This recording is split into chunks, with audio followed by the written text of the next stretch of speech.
कैसे हैं? I hope कि आप लोग अच्छे होंगे। तो आइए साथियों, आज के क्लास में हम लोग देखेंगे जनन के प्रकार के बारे में जानेंगे। तो जनन मुख्यतः दो प्रकार के होते हैं, सभी को पता होगा। लैंगिक होता है, एक अलैंगिक जनन होता है। तो दो प्रकार का होता है, दोनों प्रकार इंपॉर्टेंट है, अपने आप में VVI क्वेश्चन है। तो हम पिछले क्लास में आपको बताए थे जनन क्या होता है, जीवन अवधि क्या होता है, किसी जीव का जीवन अवधि यानी आयु कितना होता है।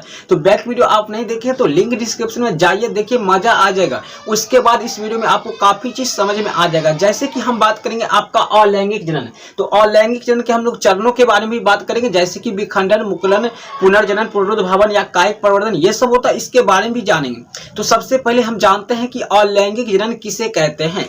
तो अलैंगिक जनन आपको सीधी सी बात में, सिंपली सी भाषा में आपको बोलना है कि जनन की वैसी प्रक्रिया जिसमें युग्मकों के संलयन के बिना ही नई संतति की उत्पत्ति होते हैं, उसे हम लोग अलैंगिक जनन कहते हैं। अब आपके मन में सवाल आएगा, युग्मक क्या होता है? तो यार युग्मक होता है शुक्राणु अंडाणु को ही युग्मक कहते हैं।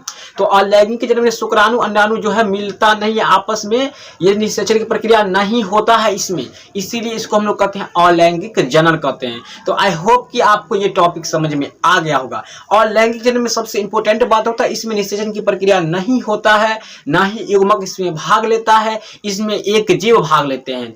अलैंगिक जनन में केवल एक जीव ही भाग लेते हैं। तो ये भी आपका टॉपिक खत्म होता है। वहीं हम बात कर लेते हैं कि अलैंगिक जनन से उत्पन्न संतति में या इससे जो नई संतति बनता है उसमें जो होता है उसे क्लोन कहा जाता है। क्लोन या फिर एकल पुंजक, क्योंकि एक ही जीव से उसका निर्माण होता है। जैसे सिंपली आप लीजिए अमीबा, यहाँ पे देखे हैं, यहाँ पे आपको अमीबा लेते हैं या फिर आपको यहाँ पे भी दिख रहा होगा, ठीक है ना। तो अमीबा जब लेते हैं तो अमीबा का आकार आपका बहुआकृतिक होता है, इसका सभी आकार होता है। इसको आप आंख बंद करके ऐसे ऐसे बना दीजिए, लेकिन गोला होना चाहिए, तो वो भी आपका अमीबा हो जाएगा। तो अमीबा क्या होता है? बहुआकृतिकी होते हैं, यानी बहुत आकृतिक होता है। ये टूटता है, एक ही शरीर है, उसी से टूट के दो बन जाता है।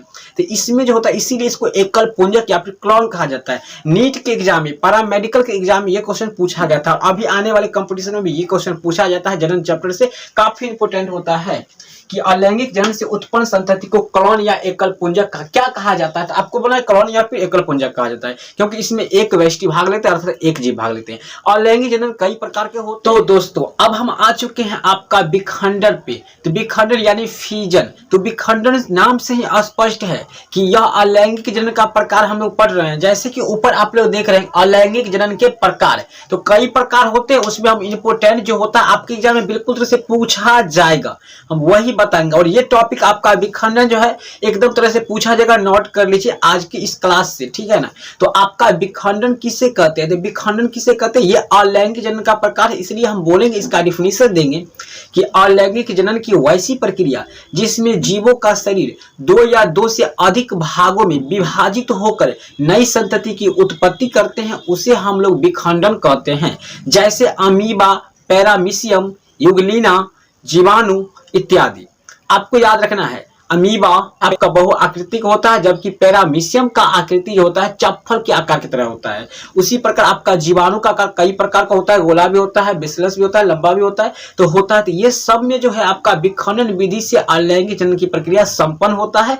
विखंडन भी आगे चलकर दो भाग में बढ़ते हैं, तो हम लोग वो भी देखेंगे। पहले एक बार आप लोग इसका स्क्रीनशॉट एक बार ले लीजिए, सुंदर सा यहाँ पे स्क्रीनशॉट लेना बहुत जरूरी है। सिंपली आप समझ लीजिए द्विखंडन क्या होता है। तो द्विखंडन वही बात बोलेंगे, यही बात बोलेंगे कि अलैंगिक जनन की वैसी प्रक्रिया जिसमें जीवों का शरीर दो भागों में, यहाँ पर देखिए, दो भागों में विभाजित होकर नई संतति की उत्पत्ति करते हैं, उसे हम लोग कहते हैं द्विखंडन कहते हैं। इसे द्विविभाजन भी कहा जाता है। जैसे में अमीबा, पैरामीशियम, वही एग्जाम्पल देना है, सेम एग्जाम्पल। उसी प्रकार आप बहुविखंडन या फिर बहुविभाजन भी बोल सकते हैं कि अलैंगिक जनन की वैसी प्रक्रिया जिसमें जीवों का शरीर दो से अधिक भागों में विभाजित होकर नई संतति की उत्पत्ति करते हैं, उसे हम लोग बहुखंडन या बहुविभाजन कहते हैं। आई होप आपका टॉपिक कंप्लीट है। हम देखेंगे इंपोर्टेंट टॉपिक आपका मुकुलन। बता दें कि आपको द्विखंडन और बहुखंडन या फिर द्विविभाजन या बहुविभाजन में अंतर पूछा जाता है, और इस बार 1-2 नंबर में क्वेश्चन ये पूछा जाएगा। एक क्वेश्चन इस टॉपिक से रहेगा, 100% रहेगा, नोट कर लीजिए। और इसको आप लोग एक बार स्क्रीनशॉट ले लिए हैं तो अच्छी बात है, नहीं लिए हैं तो एक बार फिर से इसका स्क्रीनशॉट लीजिए। तो दोस्तों अब हम आ चुके हैं यहाँ पे मुकुलन यानी बर्डिंग। तो ये इंपॉर्टेंट टॉपिक है, ये भी बहुत इंपॉर्टेंट है। तो मुकुलन क्या होता है? तो अलैंगिक जनन की वैसी प्रक्रिया जिसमें जीवों के शरीर से मुकुल का निर्माण होता है। मुकुल मतलब होता है प्रवर्ध, यानी एक पनकी का निर्माण होता है। जैसे देखते हो कि कोई गाछ यहाँ से टूट जाता है, काटते होंगे तो वहां से पनकी फेंकता है, तो वही बात होता है। ये सब हाइड्रा और ईस्ट में खासकर होता है। जहाँ पे ईस्ट होता है एक कोशिकीय होता है, जहाँ पे हाइड्रा बहुकोशिकीय होता है। कहेगा मुकुलन की प्रक्रिया होता है एक कोशिकीय, किस एक कोशिकीय जीव में, तो कहिएगा ईस्ट में होता है। और किस बहुकोशिकीय जीव में होता है, तो हाइड्रा में होता है। तो क्वेश्चन ऐसा पूछा जाता है अच्छे एग्जाम में। आपके एग्जाम में सीधे पूछा जाएगा कि मुकुलन द्वारा जनन होता है, तो यहाँ पे रहेगा अमीबा, पैरामीशियम, हाइड्रा और इनमें से कोई नहीं। तो आप मारेगा हाइड्रा, हाइड्रा नहीं तो ईस्ट होगा ऑप्शन में, वही दोनों मारेगा, खासकर ये ऑप्शन रहता है। तो हम क्या बताएं आपको कि अलैंगिक जनन की वैसी प्रक्रिया जिसमें जीवों के शरीर से मुकुल का निर्माण होता है, जिससे नई संतति की उत्पत्ति होता है, उसे हम लोग मुकुलन कहते हैं। जैसे में आपका हो जाएगा हाइड्रा तथा ईस्ट। जैसे देखिए ये हाइड्रा है आपका, ठीक है ना, ये आपका हाइड्रा है। तो हाइड्रा देखिए सबसे पहले इसके शरीर से यहाँ पर थोड़ा तनी यहाँ पे मुकुल निकला है, इतनी वो, ठीक है, यहाँ परवर्ध यहाँ पे निकल गया छोटा। फिर अगला स्टेप में क्या होता है, धीरे धीरे 2-4 दिन में फिर थोड़ा यहाँ पे बढ़ गया। फिर अगला दिन क्या होता है, आपको हम सोचे यहाँ पे सामने बनाते हैं, तो आपको फोटोवा भी सही से बना लीजिएगा। तो ऐसे करके आपका ऐसे करके बना देना है। डरने की बात नहीं है, इसमें कोई भारी बात नहीं है, ठीक है ना। पाकिस्तान का नक्शा भारत का नक्शा नहीं है। और यहाँ पे आपको क्या करना, थोड़ा सा हम तो यहाँ पे मिटाए हैं, आप थोड़ा कटप्रेसिंग से बनाइएगा। और ऐसे करके थोड़ा ये थोड़ा पतला हो जाता है, ठीक है ना, यहाँ से। और यहाँ से देखिए तब इधर भी ऐसे निकल जाता है। और अगला स्टेप एक ऐसे आता है, यहाँ पे आता है, देखिए अगला स्टेप एक ऐसा आता है यहाँ पे कि इसमें क्या होता है कि ई तो इससे ऐसे बड़ा परिपक्व तो होले रहता है। ई क्या होता है यहाँ पे ये जो है ना सो टूट जाता है, ठीक है ना। यहाँ पे ये टूट जाता है और यहाँ पर ये टूट करके यहाँ से हट जाता है। यहाँ पे क्या होता है, ये टूट करके निकल जाता है, यानी टूट करके यहाँ से ये हट गया। तो हट गया तो इसको कहेंगे हम लोग संतति हाइड्रा, संतति हाइड्रा कह देंगे। समझ में आ रहा है ना, समझ में आ रहा है। ये टूट कर जो निकल गया इसको हम संतति हाइड्रा, यहाँ पे अच्छा से बना दीजिएगा आप लोग, ऐसा हो जाता है। फिर इसी प्रकार इसमें जनन की क्रिया होता है। तो सिंपली आप शुरू से फिर से सुन लीजिए, मुकुलन क्या होता है, तो यह अलैंगिक जनन की वैसी प्रक्रिया है जिसमें जीवों के शरीर से या फिर जीवों के शरीर के धरातल से मुकुल का निर्माण होता है, यानी एक पनकी का निर्माण होता है, जिससे नई संतति की उत्पत्ति होता है, उसे हम लोग मुकुलन कहते हैं। जैसे में हाइड्रा तथा ईस्ट, हाइड्रा हो गया बहुकोशिकीय जीव, जबकि ईस्ट हो गया आपका एक कोशिकीय जीव। यहाँ पे एगो फोटोवा थोड़ी बना दीजिएगा, जो जो इसमें हुआ है कर्म वही लिख दीजिएगा कि सबसे पहले एगो बहुकोशिकीय हाइड्रा के शरीर से तनी एगो मुकुल निकलता है। वो मुकुल धीरे धीरे थोड़ा बड़ा हो जाता है, बड़ा होने के बाद फिर वो धीरे धीरे शरीर से अलग होकर के नई संतति की उत्पत्ति करता है। तो आपका हो गया ये सब निकला हुआ, ये सब आपका स्पर्शक है, ठीक है ना। आपके मन में होगा ये सब क्या है, तो ये सब स्पर्शक है। तो हाइड्रा में यहाँ पे कौन सा विधि हम लोग पढ़े हैं अभी, तो मुकुलन पढ़े हैं, हाइड्रा में मुकुलन की विधि। चलिए हम आगे देखते हैं आपका यहाँ पे अगला क्या आता है टॉपिक, यानी पुनर्जनन। देखिए अब खंडन क्या होता है, या इसी को हम लोग पुनर्जनन कहते हैं, ठीक है ना, यानी इंग्लिश में इसको परमेंटेशन कहते हैं। इसका काम क्या होता है कि इसको हम लोग इसका डिफिनेशन देंगे तो बोलेंगे कि अलैंगिक जनन की वैसी प्रक्रिया जिसमें जीवों का शरीर किसी कारणवश 2 या 2 से अधिक भागों में विभाजित होकर खंडित हो जाते हैं। खंडित हुए भाग